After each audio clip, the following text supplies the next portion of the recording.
ಕಡಬ ಪಟ್ಟಣದ ಶ್ರೀ ದುರ್ಗಾಂಬಿಕಾ ಅಮ್ಮನವರ ದೇವಸ್ಥಾನದಲ್ಲಿ 65ನೇ ವರ್ಷದ ಏಕಾಹ ಭಜನಾ ಮಹೋತ್ಸವವು ಭಕ್ತಿಭಾವದಿಂದ ಅದ್ದೂರಿಯಾಗಿ ನೆರವೇರಿತು.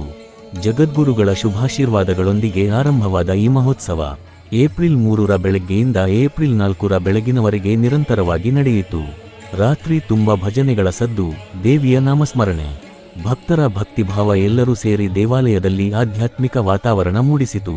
ಸಾವಿರಾರು ಭಕ್ತರು ದೇವಸ್ಥಾನಕ್ಕೆ ಆಗಮಿಸಿ ಭಜನೆಗಳಲ್ಲಿ ಭಾಗವಹಿಸಿ ದೇವಿಯ ಕೃಪೆಗೆ ಪಾತ್ರರಾದರು. ಮಹೋತ್ಸವದ ಅಂಗವಾಗಿ ಭಕ್ತರಿಗೆ ಪ್ರಸಾದ ವಿತರಣೆ ಮಾಡಲಾಯಿತು. ಭಜನಾ ಮಂಡಳಿ, ಮಹೋತ್ಸವ ಸಮಿತಿ ಮತ್ತು ಸರ್ವ ಸದಸ್ಯರ ಸಮರ್ಪಕ ವ್ಯವಸ್ಥೆಯಿಂದ ಈ ಕಾರ್ಯಕ್ರಮ ಯಶಸ್ವಿಯಾಗಿ ನೆರವೇರಿತು.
ಏಕವಚನ ಮಹೋತ್ಸವಕ್ಕೆ ನಮ್ಮ ಶ್ರೀಯುತ ದಯಾನಂದ ರಾಯರಿಗರ ಸಾರಥ್ಯದಲ್ಲಿ ಅವರ ಟೀಮೆಲ್ಲ ತಾಯಿಯ ಭಕ್ತರು ಎಲ್ಲರೂ ಸೇರಿ ಬಹು ವಿಜೃಂಭಣೆಯಿಂದ ಒಂದು ಏಕವಚನ ಕಾರ್ಯಕ್ರಮವನ್ನು ಹಮ್ಮಿಕೊಂಡಿದ್ದಾರೆ. ಅದೇ ರೀತಿ ಭಕ್ತರ ಸಹಕಾರದಿಂದ ಈ ಕಾರ್ಯಕ್ರಮ ತುಂಬ ಯಶಸ್ವಿಯಾಗಿದೆ. ಇದಕ್ಕೆ ಒಂದು ಕಡೆಯಿಂದ ಭಕ್ತರ ಸಹಕಾರ, ಒಂದು ಕಡೆಯಿಂದ ನಮ್ಮ ಇಂಥ ಅಧ್ಯಕ್ಷರು ಸಿಕ್ಕಿರೋದು ನಮ್ಮೆಲ್ಲರ ಭಾಗ್ಯ. ಅದೇ ರೀತಿ ಕಾರ್ಯದರ್ಶಿ ಶ್ರೀಯುತ ಜಯಂತ್ರವರು, ನಾನು ಅಧ್ಯಕ್ಷ ಕಾರ್ಯದರ್ಶಿ ಅವರ ಸಾಮಾನು ಅಂತ ಹೇಳಲಿಕ್ಕಿಲ್ಲ.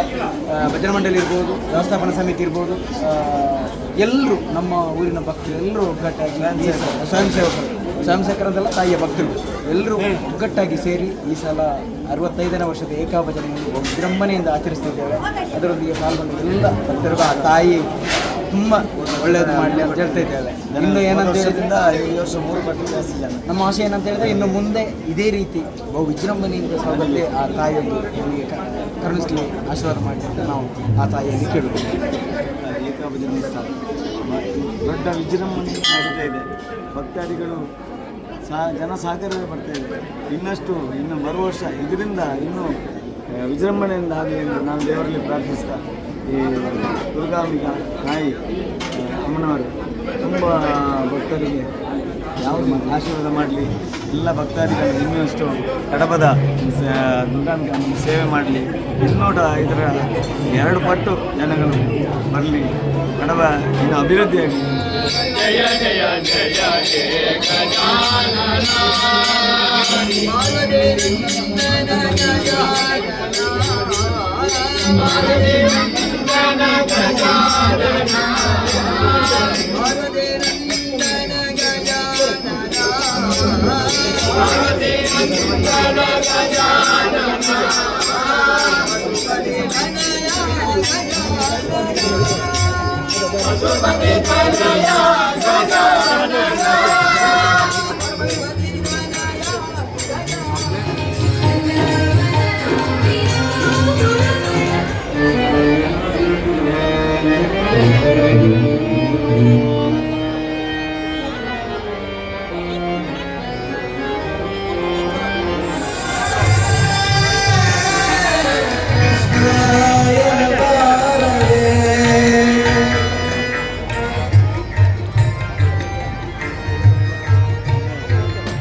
ಇಲ್ಲ ಇದು ಕಬ್ಬಿನ ಬೆಳಿಲ್ಲ.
ತೀರ್ಥ ಶ್ರೀಪಾದಗಳವರು ನಮಗೆ ಆಶೀರ್ವಚನವನ್ನು ನೀಡಿದ್ದಾರೆ.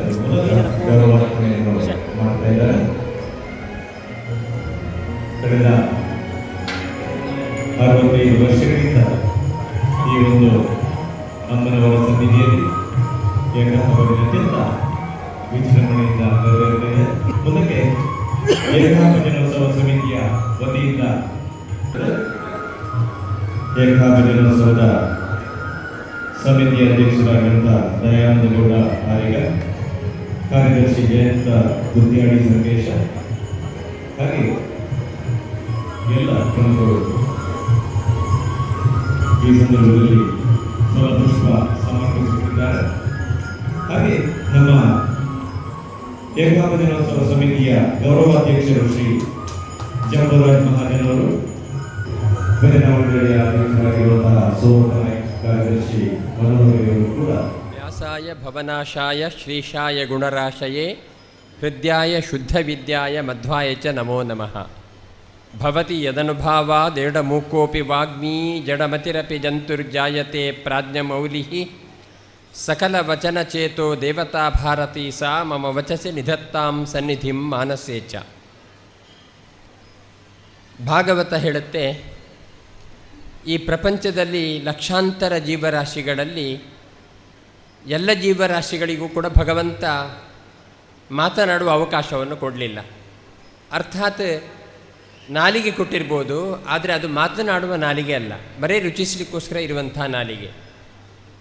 ಪುರಂದರದಾಸರು ಹೇಳ್ತಾರೆ, ತಂದೆ ನೀ ತಂದೆ ನಾ ಬಂದೆ ನಾನಿನ್ನ ಹಿಂದೆ, ಒಂದಲ್ಲ ಎರಡಲ್ಲ ಮೂರಲ್ಲ ನಾಲ್ಕಲ್ಲ 84 ಲಕ್ಷ ಜೀವರಾಶಿಗಳಲ್ಲಿ ನೀ ತಂದೆ ನಾ ಬಂದೆ ಅಂತ.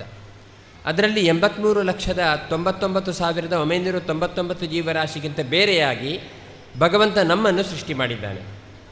ಹಾಗಾಗಿ ಏನದು ಬೇರೆತನ ಅಂತ ಹೇಳಿದರೆ, ಒಂದು ಅಪೂರ್ವವಾದ ಬುದ್ಧಿಶಕ್ತಿ, ಮಾತನಾಡುವ ನಾಲಿಗೆ, ಇದೆಲ್ಲ ಭಗವಂತ ಬೇರೆ ಯಾವ ಜಗತ್ತಿನ ಪ್ರಾಣಿಗಳಿಗೂ ಕೊಟ್ಟಿದ್ದಾನೆ. ಹಾಗಿದ್ಮೇಲೆ ನಾರಾಯಣೇತಿ ನಾಮಾಸ್ತಿ ವಾಗಸ್ತಿ ವಶವರ್ತಿನಿ ತಥಾಪಿ ನರಕೆ ಘೋರೆ ಪದಂತೀತ್ಯೇತದ್ ಅದ್ಭುತಂ ಅಂತ ಭಾಗವತ ಹೇಳುತ್ತೆ. ಅನೇಕ ಅದ್ಭುತಗಳನ್ನು ನೀವೆಲ್ಲ ಕೇಳಿದ್ದೀರಿ ಪ್ರಪಂಚದಲ್ಲಿ. ಅದೆಲ್ಲಕ್ಕಿಂತಲೂ ಇನ್ನೊಂದು ದೊಡ್ಡ ಅದ್ಭುತ ಏನು ಅಂತ ಹೇಳಿದರೆ, ಭಗವಂತ ಒಂದು ಹೆಸರನ್ನು, ಬೇಕಾದಷ್ಟು ಹೆಸರುಗಳನ್ನು ಕೊಟ್ಟಿದ್ದಾನೆ ಭಗವಂತ. ಅವರದ್ದೇ ಹೆಸರು, ದೇವರದ್ದೇ ಹೆಸರನ್ನು ಕೊಟ್ಟಿದ್ದಾನೆ. ಬರೀ ಹೆಸರು ಕೊಟ್ಟರೆ ಉಪಯೋಗ ಇಲ್ಲ, ಅದನ್ನು ಉಚ್ಚಾರಣೆ ಮಾಡಬೇಕಲ್ಲ. ಉಚ್ಚಾರಣೆ ಮಾಡುವ ನಾಲಿಗೆಯನ್ನು ಕೊಟ್ಟಿದ್ದಾರಂತೆ. ವಾಗಸ್ತಿ ವಶವರ್ತಿನಿ, ಉಚ್ಚಾರಣೆ ಮಾಡುವ ನಾಲಿಗೆಯನ್ನು ಕೊಟ್ಟಿದ್ದಾರೆ. ಆದರೂ ಕೂಡ ಆ ನಾಲಿಗೆಯಿಂದ ಉಚ್ಚಾರಣೆ ಮಾಡದೆ, ಭಗವಂತನ ನಾಮವನ್ನು ಉಚ್ಚಾರಣೆ ಮಾಡದೇ ಇರುವುದರಿಂದ ಘೋರವಾದ ನರಕಕ್ಕೆ ಬೀಳ್ತಾ ಇದ್ದಾರೆ ಅಂತ ಹೇಳುವುದೇ ಬಹಳ ದೊಡ್ಡ ಆಶ್ಚರ್ಯ ಈ ಪ್ರಪಂಚದಲ್ಲಿ ಅಂತ ಭಾಗವತ ಹೇಳುತ್ತೆ. ಹಾಗಾಗಿ ನಮಗೆ ಭಗವಂತ ದೊಡ್ಡ ದೊಡ್ಡ ಸಾಧನೆ ಮಾಡಲಿಕ್ಕೆ ಅವಕಾಶ ಈ ಕಲಿಯುಗದಲ್ಲಿ ಆಗುವುದಿಲ್ಲ ಅಂತ ಭಗವಂತನಿಗೆ ಗೊತ್ತಿದೆ. ಕೆಲವು ಅನ್ನಗತ ಪ್ರಾಣಾಹ ಅಂತ, ಕಲಿಯುಗದಲ್ಲಿ ಮನುಷ್ಯ ಅನ್ನ ಆಹಾರವಿಲ್ಲದೆ ಬದುಕಲಿಕ್ಕೆ ಆಗೋದಿಲ್ಲ. ಹಿಂದೆ ವಾಲ್ಮೀಕಿ ಅಂತವರೆಲ್ಲ ಸಾವಿರಾರು ವರ್ಷ ತಪಸ್ಸು ಮಾಡಿದರು, ಮೈಯಲ್ಲಿ ಹುತ್ತ ಬೆಳೆದರೂ ಗೊತ್ತಾಗದಷ್ಟು ದೀರ್ಘವಾದ ತಪಸ್ಸನ್ನು ಮಾಡಿದರು. ಏಕೆಂದರೆ ಆವಾಗ ಅಸ್ಥಿಗತ ಪ್ರಾಣಾಹ, ಆದ್ದರಿಂದ ಅಸ್ಥಿ ಇರುವವರೆಗೂ, ಎಲುಬು ಇರುವವರೆಗೂ ತಪಸ್ಸು ಮಾಡಲಿಕ್ಕೆ ಅವಕಾಶ ಇತ್ತಂತೆ. ಕಲಿಯುಗದಲ್ಲಿರುವುದು ಅಸ್ಥಿಯಲ್ಲಿ ಪ್ರಾಣ ಅಲ್ಲ, ಅನ್ನದಲ್ಲಿ ಪ್ರಾಣ. ಆದ್ದರಿಂದ ಅನ್ನ ಆಹಾರ ಬಿಟ್ಟರೆ ಬದುಕಲಿಕ್ಕೆ ಆಗೋದಿಲ್ಲ. ಅಂತಹ ಕಾಲದಲ್ಲಿಯೂ ಕೂಡ ಭಗವಂತ ನಮಗೆ ಎಷ್ಟು ಅನುಗ್ರಹ ಮಾಡಿದ್ದಾನೆ ಅಂತ ಹೇಳಿದರೆ, ಸ್ವಲ್ಪಮಪ್ಯಸ್ಯ ಧರ್ಮಸ್ಯ ತ್ರಾಯತೆ ಮಹತೋ ಭಯಾತ್ ಅಂತ ಭಗವದ್ಗೀತೆಯಲ್ಲಿ ಕೃಷ್ಣ ಹೇಳ್ತಾನೆ. ದಿನದ 24 ಗಂಟೆ ನೀವು ದೇವರ ನಾಮ ಮಾಡಬೇಕು, ದೇವರ ಭಜನೆ ಮಾಡಬೇಕು, ಧ್ಯಾನ ಮಾಡಬೇಕು ಅಂತ ನಾವೇನೇನು ಹೇಳೋದಿಲ್ಲ. ಯಾಕೆಂದರೆ ನಿಮಗೆ ಬೇಕಾದಷ್ಟು ದುಡಿಮೆ ಇದೆ, ಆಹಾರಕ್ಕೋಸ್ಕರ ನೀವು ಬದುಕಬೇಕಾದ್ರಿಂದ ಬೇರೆ ಕೆಲಸ ಇರ್ಬೋದು. ಆದರೆ ಬೆಳಗಿನ ಹೊತ್ತು ಮತ್ತು ಸಂಜೆ ಸೂರ್ಯಾಸ್ತದ ಹೊತ್ತಲ್ಲಿ ಆದರೂ ಕೂಡ ಭಗವಂತನ ನಾಮಸ್ಮರಣೆ ಮಾಡೋದು, ಭಗವಂತನ ನಾಮ ಇರತಕ್ಕಂಥ ಭಜನೆ ಮಾಡೋದು, ಅದನ್ನು ಮಾಡಲಿಕ್ಕೆ ಆಗದೇ ಇದ್ದರೆ ಮತ್ತು ಯಾವ ರೀತಿಯಲ್ಲಿ ಕಾಪಾಡಬೇಕು ನಿಮ್ಮನ್ನು ಅಂತ ಕೃಷ್ಣನ ಪ್ರಶ್ನೆ. ಹಾಗಾಗಿ ಸ್ವಲ್ಪಮಪ್ಯಸ್ಯ ಧರ್ಮಸ್ಯ, 24 ಗಂಟೆಯಲ್ಲಿ ಬೆಳಗಿನ ಒಂದು ಅರ್ಧ ತಾಸು ಸೂರ್ಯೋದಯದ ಕಾಲದಲ್ಲಿ ದೇವರಿಗೆ ದೀಪ ಹಚ್ಚಿ ದೇವರ ನಾಮಸ್ಮರಣೆ ಮಾಡೋದು, ನಾಮೋಚ್ಚಾರಣೆ ಮಾಡೋದು. ಸಂಜೆ ಸೂರ್ಯಾಸ್ತದ ಸಂದರ್ಭದಲ್ಲಿ ದೇವರಿಗೆ ದೀಪ ಹಚ್ಚಿ ದೇವರದ ಒಳ್ಳೊಳ್ಳೆಯ ದಾಸರುಗಳ ಹಾಡುಗಳು, ಪುರಂದರದಾಸರು, ಜಗನ್ನಾಥದಾಸರು, ಕನಕದಾಸರು, ವಿಜಯದಾಸರು, ಎಷ್ಟೆಷ್ಟೋ ದಾಸರುಗಳು, ತ್ಯಾಗರಾಜರು ಎಲ್ಲ ಇದ್ದಾರಲ್ಲ, ಅವರು ಯಾರ್ಯಾರು ರಚನೆ ಮಾಡಿರ್ತಕ್ಕಂಥ ದೊಡ್ಡ ದೊಡ್ಡ ಹಾಡಿನ ಗಬ್ಬಗಳಲ್ಲಿ ಯಾವುದೋ ಸರಳವಾದ ಹಾಡುಗಳನ್ನು ಹಾಡಿದರೂ ಕೂಡ ಭಗವಂತನ ವಿಶೇಷ ಅನುಗ್ರಹ ಆಗತ್ತೆ. ಹಾಗಾಗಿ ಅದನ್ನು ಮಾಡದೇ ಇದ್ದರೆ ಮನುಷ್ಯನಿಗೆ ಕ್ಷಮೆ ಇಲ್ಲ ಅಂತ. ಹಾಗಾಗಿ ಕಲಿಯುಗದಲ್ಲಿ ಭಗವಂತ ಕೊಟ್ಟ ದೊಡ್ಡ ಅನುಗ್ರಹ ಯಾವುದು ಅಂದರೆ ನಾಮ ಸಂಕೀರ್ತನೆ, ಭಗವಂತನ ನಾಮವನ್ನು ಬಾಯಲ್ಲಿ ಉಚ್ಚಾರಣೆ ಮಾಡುವಂಥದ್ದು. ಇದು ಬಹಳ ದೊಡ್ಡ ಅನುಗ್ರಹಕಾರಕವಾದ ಶಕ್ತಿ ಇದೆ. ಹಾಗಿದ್ದಾಗ ನಾಮಸ್ಮರಣೆ ಅಥವಾ ನಾಮೋಚ್ಚಾರಣೆ ಅಥವಾ ಸಂಕೀರ್ತನೆ ಅಥವಾ ಭಜನೆ ಅಂತ ಹೇಳುವಂಥದ್ದು ನಮಗೆ ಜೀವನದಲ್ಲಿರ್ತಕ್ಕಂಥ ದೊಡ್ಡ ತಾರಕ ಮಂತ್ರ. ಸನಾತನ ಧರ್ಮ ಸಂಸ್ಕೃತಿ ಬಹಳ ಮಹತ್ವವನ್ನು ಕೊಟ್ಟಿರತಕ್ಕಂಥ ಒಂದು ಮಂತ್ರ ಅದು. ಅದನ್ನು ಪ್ರತಿನಿತ್ಯ ನಾವು ಮಾಡಬೇಕು. ಆದರೆ ಕಡಬದಲ್ಲಿ ಒಂದು ಏಕಾಹ ಭಜನೆ ಅಂತ ಹೇಳೋದು ಅತ್ಯಂತ ದೊಡ್ಡ ಉತ್ಸವ. ಅದು ಇಡೀ ಬಹಳಷ್ಟು ಗ್ರಾಮಗಳಿಗೆ ಇದೊಂದು ದೊಡ್ಡ ಸಂಭ್ರಮ. ಅಂತಹ ಸಂಭ್ರಮದ ದಿನಗಳು ಅಲ್ಲ, ವರ್ಷಗಳು, 64 ವರ್ಷಗಳು ಕಳೆದು 65ನೇ ವರ್ಷದ ಆಚರಣೆ ನಾವು ಮಾಡ್ತಾ ಇದ್ದೇವೆ. ಎಷ್ಟೆಷ್ಟೋ ದೂರದಿಂದ ಅನೇಕ ಭಜನಾ ತಂಡಗಳು ಬಂದು ಇಲ್ಲಿ ಸಮರ್ಪಣ ಭಾವದಿಂದ ಭಜನೆ ಮಾಡ್ತಾ ಇದ್ದಾವೆ. ಕಡಬ ದೇವಸ್ಥಾನದ ವ್ಯವಸ್ಥಾಪನಾ ಸಮಿತಿ, ದುರ್ಗಾಂಬಿಕಾ ದೇವಸ್ಥಾನದ ವ್ಯವಸ್ಥಾಪನಾ ಸಮಿತಿ, ಆಮೇಲೆ ದುರ್ಗಾಂಬಿಕಾ ಭಜನಾ ಮಂಡಳಿಯ ಅಧ್ಯಕ್ಷರು, ಸದಸ್ಯರುಗಳು, ಏಕಾಹ ಭಜನೆಯ ಮಂಡಳಿಯ ಅಧ್ಯಕ್ಷರು, ಸದಸ್ಯರುಗಳು ಮತ್ತು ಎಲ್ಲ ಭಗವದ್ಭಕ್ತರು, ನಿಮ್ಮೆಲ್ಲರ ಶ್ರದ್ಧೆಯ ಫಲವಾಗಿ ಪ್ರತಿ ವರ್ಷವೂ ಕೂಡ ಅತ್ಯಂತ ಅದ್ಧೂರಿಯಿಂದ, ವರ್ಷದಿಂದ ವರ್ಷಕ್ಕೆ ಹೆಚ್ಚು ಅದ್ಧೂರಿಯಿಂದ ಈ ಕಾರ್ಯಕ್ರಮ ನಡೀತಾ ಇರುವುದು ನಮಗೆಲ್ಲ ಒಂದು ಹೆಮ್ಮೆಯ ಸಂಗತಿ. ವಿಶೇಷವಾಗಿ ಆರಕ್ಷಕ ಇಲಾಖೆಯಿಂದ ತುಂಬ ದೊಡ್ಡ ಸಹಕಾರ ಮತ್ತು ಅವರ ತುಂಬ ಒಳ್ಳೆಯ ಸಾತ್ವಿಕವಾದ ನೇತೃತ್ವದ ಕಾರಣದಿಂದ ಇದು ಅತ್ಯಂತ ನಿರ್ವಿಘ್ನವಾಗಿ ಸುಂದರವಾಗಿ ನಡೀತಾ ಇದೆ. ಹೀಗೆ ಎಲ್ಲ ಸರ್ಕಾರಕ್ಕೆ ಸಂಬಂಧಪಟ್ಟ ಇಲಾಖೆಗಳು ಇರ್ಬೋದು, ಮತ್ತು ಈ ದೇವಸ್ಥಾನಕ್ಕೆ ಸಂಬಂಧಪಟ್ಟ ವ್ಯವಸ್ಥಾಪನಾ ಸಮಿತಿ ಇರ್ಬೋದು, ಭಜನಾ ಮಂಡಳಿ ಇರ್ಬೋದು, ಎಲ್ಲ ಭಗವದ್ಭಕ್ತರ ಸಮುಚ್ಚಯ ಮತ್ತು ಸಹಕಾರದೊಂದಿಗೆ ಅತ್ಯಂತ ಅದ್ಧೂರಿಯಿಂದ ಆಗತಕ್ಕಂಥ ಈ ಭಜನಾ ಕಾರ್ಯಕ್ರಮ, ಏಕಾಹ ಭಜನಾ ಕಾರ್ಯಕ್ರಮ ಪ್ರತಿ ವರ್ಷವೂ ಕೂಡ ಇನ್ನೂ ಹೆಚ್ಚಿನ ವೈಭವದಿಂದ ಜರುಗಬೇಕು. ಶತಮಾನೋತ್ಸವಕ್ಕೆ ನಾವು ಎಲ್ಲರೂ ಇಲ್ಲದೇ ಇರ್ಬೋದು, ಆದರೆ ನಮ್ಮ ಪರಂಪರೆಯ ಮಕ್ಕಳೆಲ್ಲ ಇದನ್ನು ಇನ್ನೂ ಹೆಚ್ಚು ಉತ್ಸಾಹದಿಂದ ನಡೆಸಿಕೊಟ್ಟು ಬಿಟ್ಟರೆ ಅದೇ ದೊಡ್ಡ ಸನಾತನ ಧರ್ಮ ಸಂಸ್ಕೃತಿ ಕೊಡುವಂಥ ಕಾಣಿಕೆ ಅಂತ ಹೇಳಿದ್ರಲ್ಲಿ ಎರಡು ಮಾತೇ ಇಲ್ಲ.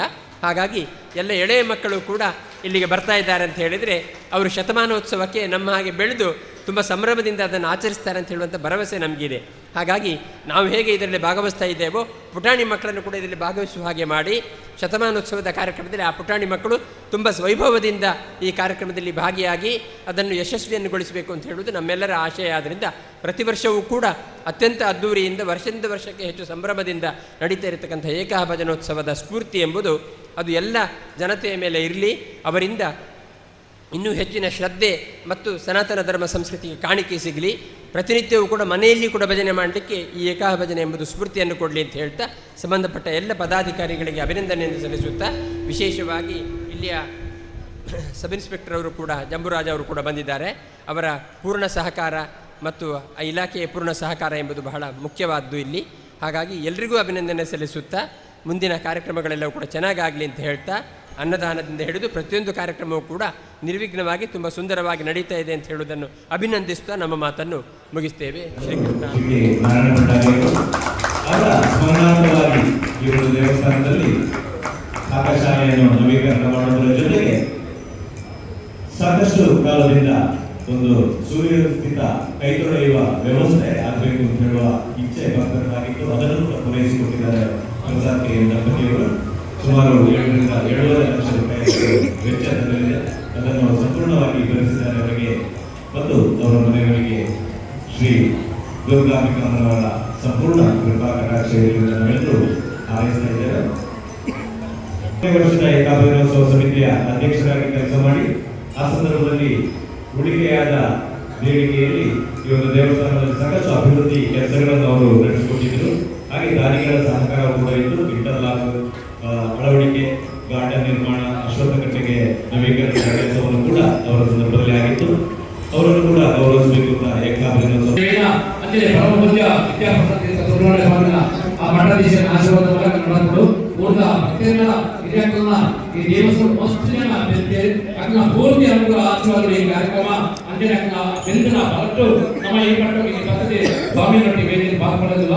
ಇನ್ನು ಈ ಕಡೆ 25ನೇ ವರ್ಷದ ಕಾರ್ಯಕ್ರಮವು ಪರಮ ಪೂಜ್ಯ ವಿದ್ಯಾಪ್ರಸಾದ ಸ್ವಾಮಿ ಸುಬ್ರಹ್ಮಣ್ಯ ಮಠ ಮೇಲೆ ಈ ಮಣ್ಣಿನ ಸ್ವಾತಂತ್ರ್ಯ ಮಾಡುವಾಗ ಪೂರ್ವ ಬದ್ಧರಿತ ಸಂಪ್ರದಾಯದಂತೆ ಇನ್ನಿಲ್ಲ ಬರ್ತಿದೆ.